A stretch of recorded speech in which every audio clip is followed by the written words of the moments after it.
It's a story we first brought you last night. A crowd marching through North Portland streets, clashing with drivers Thursday afternoon. Tonight, we're hearing from a man who was sent to the hospital after a confrontation with that group. Fox 12's Camila Ortiz joins us live now in studio with more on this. Yeah, Nora, I talked to that neighbor last night who actually saw this physical confrontation happen and saw a man on the ground with people on top of him. Well, now we're hearing from that man who talked to us after appearing on the Lars Larson show from his Emmanuel hospital bed. Joe Hall has a long recovery ahead of him. Partially collapsed left lung, two lower vertebrae fractured. That's on top of 5 broken ribs, a broken collarbone, and head trauma. I stood my ground, and I would do it all over again. Hall, a local handyman, says he was trying to defend himself after getting stopped in his pickup by a crowd in the street and other vehicles along North Alberta near Michigan Avenue. All of a sudden, these agitators come out, screaming, pounding on my truck.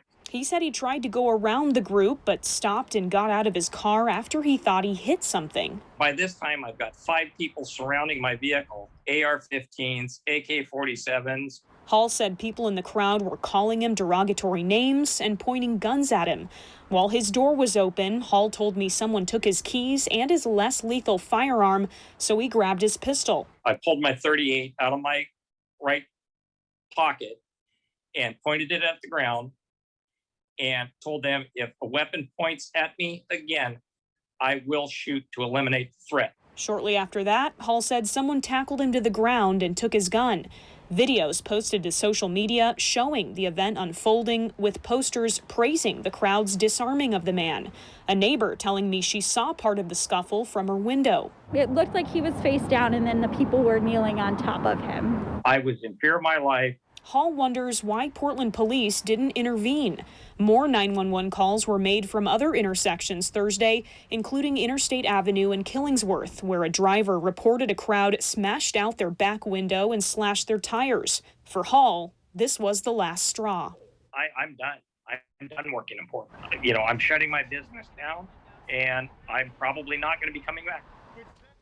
Hall did file a police report for assault and told me he's pursuing a bias crime charge based on what he says people were yelling at him.